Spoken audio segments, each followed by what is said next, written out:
maboresho ya umeme katika mkoa wa Dar es Salaam. Tulisikia Mheshimiwa mbunge akizungumzia kuhusiana na umeme katika maeneo ya Mbagala pamoja na Temeke. Na mimi nataka niseme ni kweli tulikuwa tuna changamoto ya kukatika kwa umeme. Lakini katika kufanyia kazi swala hili, Mheshimiwa Spika, katika kituo chetu cha kupooza umeme cha Mbagala kilikuwa kimezidiwa. Kulikuwa kuna transformer pale yenye uwezo wa MVA 50. Lakini kwa sasa kwa kweli wataalamu wetu wanafanya kazi usiku na mchana. Tunaweka pale transformer mpya yenye uwezo wa MVA 120 kwa ajili ya kuongeza ukubwa wa kile kituo ili wananchi wa Mbagala, Temeke, Yombo, Mkuranga pamoja na baadhi ya maeneo ya Kigamboni waendelee kupata umeme wa uhakika.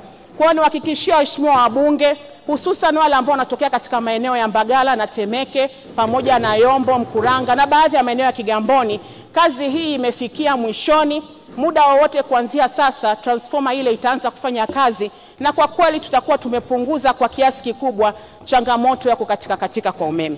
Lakini katika eneo la Kigamboni kwa kweli tuliwasikia wananchi pia wakilalamika katika fida yetu ya mwongozo, na Mheshimiwa Naibu Waziri Mkuu alitoa maelekezo na tulitenga fedha pale kwa ajili ya kuboresha matengenezo kinga, lakini vile vile maboresho ya voltage, lakini vile vile kubadilisha baadhi ya mifumo kwa ajili ya kusaidia wananchi wa Kigamboni kupunguza tatizo la umeme. Kazi hiyo imefanyika na kwa kweli kuna maboresho na uwezeshaji mkubwa sana katika fida ile ya mwongozo pale Kigamboni, na wananchi kwa kweli wamefurahi kwa mabadiliko hayo.